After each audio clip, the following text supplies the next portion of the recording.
ఒక్కసారి కొమ్మూరి గోల్డ్ కి కాల్ చేయండి. తాకట్లో ఉన్న మీ బంగారాన్ని విడిపించి మార్కెట్ ప్రైస్ కి వాళ్ళు కొనుక్కుని మిగతా డబ్బులు మీకు ఇచ్చేస్తారు. నమస్తే, వెల్కమ్ టు మనం టీవీ. నేను పద్మిని. ప్రస్తుతంతో పాటు ప్రముఖ ఆధ్యాత్మికవేత్త, వాస్తు జ్యోతిష పండితులు డాక్టర్ నిట్టల ఫణిభాస్కర శర్మ గారు మనతో పాటు ఉన్నారు. మాట్లాడదాం. నమస్కారం అండి. నమస్కారం అండి. రకరకాల గ్రహస్థితులు గోచారంలో ఎప్పటికప్పుడు గ్రహాలు మరి మారుతూనే ఉంటాయి కాబట్టి మేలో కూడా కుజ అలాగే రవి గ్రహాల మార్పు అని, రవి అయితే అది ఎప్పుడూ ఒకేలా ఉంటుంది, మరి కుజుడు కూడా మారబోతున్నాడు, తన స్వక్షేత్రానికి రాబోతున్నాడు. కాబట్టి మే 12వ తారీఖున ఈ మార్పు జరగబోతోంది. 14, 15 తారీఖుల్లో సూర్యుడు కూడా మారుతున్నాడు వృషభంలోకి. మరి ఈ రెండు గ్రహాల మార్పు రీత్యా ద్వాదశ రాశులకి ఎటువంటి ఫలితాలు ఉంటాయి ఒక్కసారి మీ ద్వారా? తప్పకుండా. మనకి ప్రతి గ్రహము కూడా ఒక నియమిత కాలంలోనే వాళ్ళు ఆ రాశిలో సంచారం చేస్తారు. అయితే ఈ కుజునికి ఒక్కళ్ళకి ఒక ఎఫెక్ట్ ఏంటి అంటే, ఆయన ఉండవలసిన స్థాయి, ఉండవలసిన రోజుల కన్నా ఎక్కువగా ఉండేటువంటి పరిస్థితులు ఉంటాయి, తక్కువగా ఉండేటువంటి పరిస్థితులు ఉంటాయి. కుజుడికి ఒక్కడికే స్తంభించడం అనేటువంటిది ఉంటుంది. కుజ స్తంభన అంటారు. ఆయన స్తంభిస్తే అలకల్లోలంగా ఉంటుంది జీవితం. ఎందుకంటే మీకు గతంలో కుజుడు స్తంభించారు ఎక్కడ, మిథున రాశి, కర్కాటక రాశుల్లో స్తంభించినప్పుడు ఈ భూపరమైనటువంటి సంపద అంటే సత్వ భూ ప్రాకార రోగ వ్రణ సాహస శస్త్రాగ్ని సందర్శనోత్పాటన భ్రాతృకారకుడు కుజుడు. అన్నదమ్ముల మధ్యలో సఖ్యత ఉండాలి అన్నా, భూమిపరమైనటువంటి లావాదేవీలు, రియల్ ఎస్టేట్ బాగుండాలి అన్నా, లేదు శస్త్రచికిత్సలు, ఇటువంటి వాటికి ఆయనే కారకుడు. విస్ఫోటనానికి కారకుడు ఆయన. ఇప్పుడు మొన్న మేము అక్టోబర్ 2025 సంవత్సరంలో నేను ఒక వీడియోలో చెప్పడం జరిగింది, ఈ కుజుడు, శనేశ్వరుడు, రవి గ్రహాల యొక్క కలయిక ఏర్పడుతూ ఉన్నది రానున్నటువంటి కాలంలో. అలాగే గురుడు యొక్క మార్పు 3 రాశుల్లో జరగబోతూ ఉన్నది. ఇది ప్రజలు చాలా ఇబ్బంది పడేటువంటి రోజులు ఉన్నాయి. విస్ఫోటనం కలుగుతుంది, విపరీతమైనటువంటి వాతావరణ మార్పులు, భయంకరమైనటువంటి వేడి ఉంటుంది.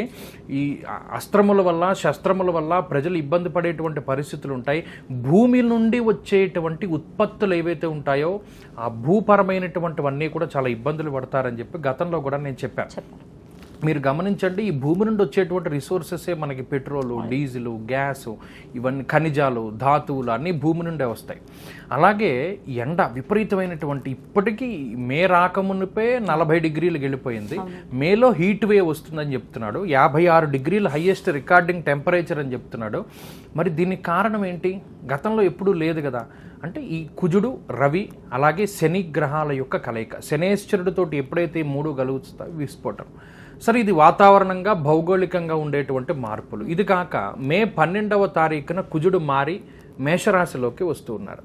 దీని ద్వారా లబ్ధి పొందేటువంటి రాశులు ఉన్నాయి. ఎందుకంటే ఆదిగతౌ ఫలదౌ రవి భౌమం అన్నారు. రవి కుజులకి మాత్రమే ఉన్నటువంటి ఒక రకమైనటువంటి శక్తి ఏంటి అంటే, మారిన వెంటనే ఫలితాన్ని ఇవ్వడం. మిగతా గ్రహాలకి అది లేదు. మనకి దశలు చాలా టైము, దశల్లో కానీ కొన్ని దశలు వస్తాయి అయినా మనకి మంచి జరగదు, కొన్ని దశలు వెళ్ళిపోతున్నా మనకి చెడు జరగడం ఆగదు. ఇవన్నీ కూడా ఏంటంటే జాతకంలో ఉంటాయి. ఇప్పుడు రవి కుజులు మారిన వెంటనే ఫలితాన్ని ఇచ్చేటువంటి వాళ్ళు ఇన్స్టెంట్ గా ఇస్తారు. మరి అప్పుడు మేషంలోకి కుజ సంక్రమణం జరిగినప్పుడు దీని ద్వారా విపరీతంగా లబ్ధి పొందేటువంటి రాశులు 3 ఉన్నాయి. ఒకటి మిథున రాశి. మిథున రాశి వాళ్ళకి ఈ మార్పు చాలా ముఖ్యం.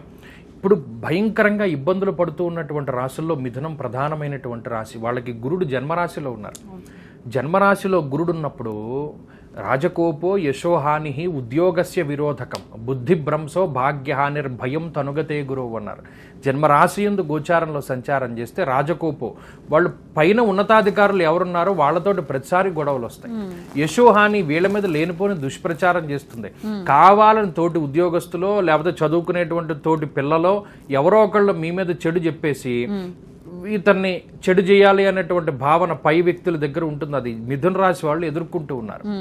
బుద్ధిభ్రంశో భాగ్యహాని. డబ్బు ఎలా ఖర్చు పెడతారో అంటే మన స్టేట్మెంట్ చూసుకుంటేనే కానీ తెలియదు మనం ఇన్ని ఫోన్ పేలు కొట్టావో, మన ఇన్ని గూగుల్ పేలు కొట్టావని. ఆ డబ్బు అలా వెళ్ళిపోతుంది అకౌంట్లోంచి. ఉద్యోగస్య విరోధకం. ఉద్యోగం మాట్లాడితే మానేస్తానంట. నేను ఉద్యోగం చేయను, వ్యాపారం చేసుకుంటాను, లేదా నేను ఉద్యోగం మానేస్తాను, ఇంకో ఉద్యోగంలో జాయిన్ అవుతాను. ఇలా అనేక రకాలైనటువంటి వీటిల్లోకి వాళ్ళు వెళ్ళిపోతారు. భాగ్యహాని భయం తనుగతే గురువు అన్నాడు. అంటే ఇవన్నీ గురుడు వల్ల వచ్చేటువంటి. దీనికి తోడు కంటక శని, దశమంలో ఉన్నటువంటి శనేశ్వరుడు. వ్యాకులం శోక సంతాప పాపం ఉద్యోగ విఘ్నకం. అటు ఉద్యోగ విఘ్నాన్నే కలిగిస్తాడు శనేశ్వరుడు. అంటే మనం జీవనాన్ని సాగించాలి అంటే మనకి ఏదైనా జీవించడానికి ఒక ఉద్యోగమో ఏదో ఒకటి ఉండాలి కదండి. ఈ గురుశనులు పరస్పరం మానేద్దాం. అలాగే భావనను కలగజేస్తాడు. భయం, మానసికమైన భయంలో ఉంటారు వాళ్ళు. మరి దీన్ని ఎదుర్కోవాలి అంటే ధైర్యమేకాదశగతే కుజే అన్నాడు. 11లో ఉండేటువంటి కుజుడు ధైర్యాన్ని ఇస్తాడు. ఆ ఒక్క స్థానానికి చెప్పాడు. ఇంకో చోట ధైర్యం అన్న మాట ఎత్తలా కుజుడి దగ్గర. ఒక యుద్ధ రంగంలో సైనికుడికి ఎంత ధైర్యం ఉంటుందో అంత ధైర్యాన్ని ఇస్తాడు. అంటే ఎదురుగుండా ఇన్ని లక్షల మంది సైన్యం ఉన్నారు, వాళ్ళందరూ మన మీదకి వచ్చేస్తున్నారు, మన దగ్గర డోలును కత్తి తప్పితే ఏం లేదనేటువంటి భావన వీడికి ఉండదు. అంత ధైర్యాన్ని ప్రదర్శిస్తాడు ఈ లాభంలో కుజుడు ఉంటే. అంటే వాళ్ళ పర్ఫెక్ట్గా వాళ్ళకు ఉండేటువంటి సమస్యకు ఒక సొల్యూషన్ ఈ ఏకాదశ కుజుడు అన్నారు. సో మిథున రాశి వారికి చాలా పర్ఫెక్ట్. దీని తర్వాత అతిగా లబ్ధి పొందేటువంటి రాశుల్లో వృశ్చిక రాశి ప్రధానమైనటువంటిది. వృశ్చిక రాశి వాళ్ళకు కూడా ఇదే రకమైన సిచ్యువేషన్. అష్టమంలో ఉన్నాడు గురుడు. ఆయన చోరాగ్ని నృపభీతిశ్చ గాత్ర గాంభీర్య నాశనం. వాళ్ళు ఏదైనా అవకాశం రాకపోతుందా అనే భావనతోటి ఎదురు చూస్తారు. వీళ్ళు వృశ్చిక రాశి వాళ్ళ తత్వం వేరు, మేషరాశి తత్వం వేరు. మేషం ఫ్రంట్ లైన్ వారియర్స్, వృశ్చికం బ్యాక్ లైన్ వారియర్స్. వెనకాల ఉండి పోరాటం చేస్తారు. వీళ్ళకి ఒక మడుగు ఉండాలి. సో ఎప్పుడైనా అవకాశం వస్తుందా విజృంభిద్దామా అని చెప్పి ఎదురు చూస్తూ ఉంటారు కదా, అటువంటి సందర్భం కుజుడిస్తారు. ఈ 6వ స్థానంలో ఉండేటువంటి కుజుడు సంపదని ప్రధానంగా ఇస్తాడు. ఆయన స్వక్షేత్రం అది. ఈ శత్రువులు, రోగము, రుణము అనేటువంటి భావాలన్నీ కూడా ఆయన చేతిలోనే ఉన్నాయి. అదే ఆయన ఇప్పుడు ఆ స్థానంలో సంచరిస్తున్నాడు కాబట్టి వీళ్ళకి సమస్యలు పోతాయి, భయంకరమైనటువంటి రిలీఫ్ ఉంటుంది. దీని తర్వాత ప్రధానంగా కుంభరాశి వాళ్ళకి యోగిస్తాడు కుజుడు.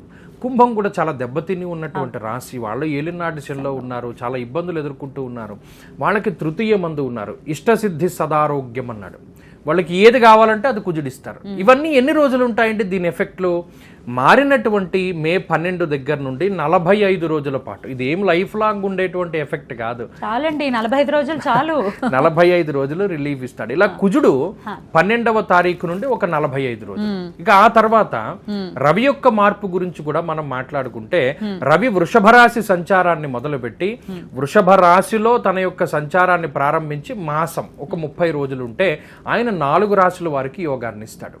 అందులో మొట్టమొదటిది కర్కాటకం. అందులో లాభస్థానంలో ఉన్నాడు కాబట్టి రాస్యాధిపతిగా ఉంటూ సింహరాశి వాళ్ళకి దశమంలో యోగిస్తాడు. సింహరాశి వాళ్ళకి రవి బలం లేక చాలా కాలమైంది.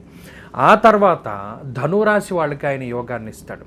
ఆ తదుపరి మీనరాశి వాళ్ళకి యోగాన్ని ఇస్తాడు. మీనం గురించే స్పెసిఫిక్గా మాట్లాడుకోవాలి, ఎందుకంటే మిగతా వాళ్ళకి ఏదో ఒక బలం ఉంది, మీనం వాళ్ళకి ఏ బలము లేదు. పాప మీనం వాళ్ళకి రవి యొక్క మార్పు ద్వారా పాజిటివ్గా ఒక నెల రోజుల పాటు ఆయన శుభ ఫలితాన్ని ఇస్తాడు. అద్భుతం అండి. మరి మిగిలిన రాశుల వాళ్ళు కొంచెం డిసప్పాయింట్ అయ్యే పరిస్థితి ఉంటుంది కాబట్టి ఈ ఇరు గ్రహాలు ఎంతైనా ఒకంత మంచి అగ్రెసివ్ ప్లానెట్స్ కాబట్టి వీటి నుంచి అనుగ్రహమే పొందాలి అని అంటే ఏం చేయాలి మిగిలిన వాళ్ళందరూ కూడా? అంటే నిజానికి సూర్యుడు యోగించాలి అన్నా, అంగారకుడు యోగించాలి అన్నా ఆయా ఆధిపత్యాన్ని కలిగి ఉన్నటువంటి రోజులు. మంగళవారం ఏమో కుజుడికి, ఆదివారం ఏమో రవికి. వాళ్ళు ఆదిత్య హృదయ పారాయణ గాని లేదు కుజగ్రహ సంబంధమైనటువంటి అధిష్టాన దైవము సుబ్రహ్మణ్య అష్టోత్తరం గాని పారాయణ చేసుకుంటూ ఉన్నా కూడా వారు ఆయా గ్రహాల యొక్క అనుగ్రహం పొందుతారు.